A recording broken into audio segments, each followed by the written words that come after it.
大家好啊！我今日想分享個湯水叫做五指毛桃蘋果瘦肉湯。呢個湯嘅功效好好㗎喎，可以止咳化痰，舒緩工作疲累。我哋日常都市人咁辛苦，放工梗係煲啲好湯飲下啦。我哋主要用一啲清熱潤肺嘅食材：五指毛桃50克，腰果60克，蘋果2個，椰片30克。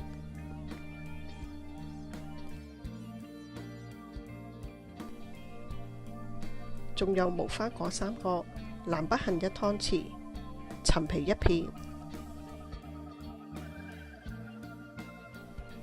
咁我哋首先將買咗返嚟嘅瘦肉洗乾淨，之後進行飛水嘅步驟。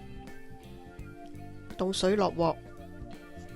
今次我哋主要嘅食材都好鮮甜，所以瘦肉方面我就唔需要用半斤，我呢度大概買咗4-5兩度啦。再加啲紹興酒。如果屋企冇酒，可以用薑啊嚟代替都得，可以辟咗豬嘅臊味。跟住我哋等佢水滾，滾起咗大概滾佢2-3分鐘到，可以撈翻起身，再用清水沖一沖洗啊。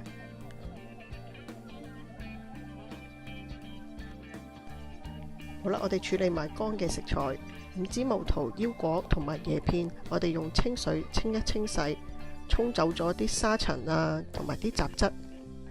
呢個唔需要浸嘅喎，洗佢1至2次，可以擺埋一邊，陣間我嚟煲湯。五指毛桃好受大家歡迎嘅喎，除咗可以舒筋活絡、健脾補肺之外，仲可以行氣去濕。腰果除咗可以當零食之外，我哋買一啲生嘅腰果，仲可以我嚟煲湯嘅喎，佢嘅功效好好噶。咁啊可以有幫助減重啦，同埋保護視力。仲可以控制血壓、強化骨骼同埋預防癌症。而南北杏同埋無花果同樣地，我哋用清水沖一沖洗就可以㗎喇。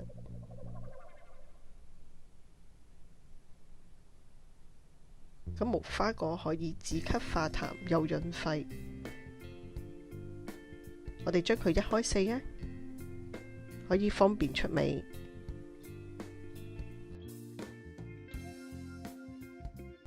蘋果買咗返嚟，我就習慣將佢去皮嘅，因為驚表面嗰層蠟食咗就冇益處。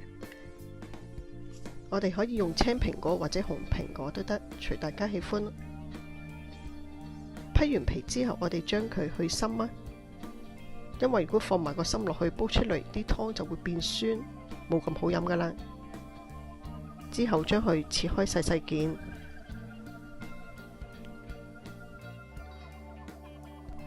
陳皮浸軟身刮囊。好啦，我哋準備好材料，而家可以煲湯啦。今日我哋用咗2公升嘅水，水滾咗，可以將所有材料放晒落去煲，跟住慢慢等佢大火滾起，再轉中細火煲佢個半鐘啊。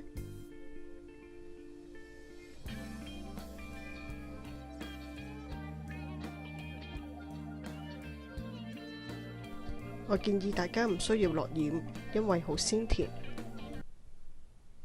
五指毛桃蘋果瘦肉湯，話咁快就煲好啦。若果大家喜歡呢類型嘅影片，歡迎大家分享、讚好同埋訂閱我嘅免費頻道。咁嚟緊下次一有新嘅影片，立即通知大家。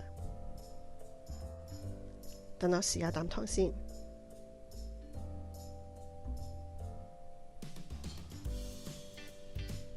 味道好鮮甜，好潤喉，一啲酸味都冇。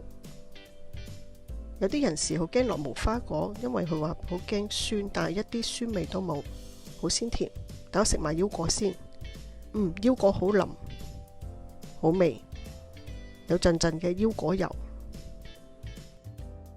同大家重複呢個湯嘅功效啊！呢款湯水可以止咳化痰、補氣潤肺、清熱去濕、健脾胃、舒筋骨，仲可以舒緩工作嘅疲累。呢款湯有咁多營養同埋功效，今日就快啲買材料煲嚟飲下啦！呢款湯真係有錢喺街都飲唔到，只有喺屋企先煲到咁好嘅湯水。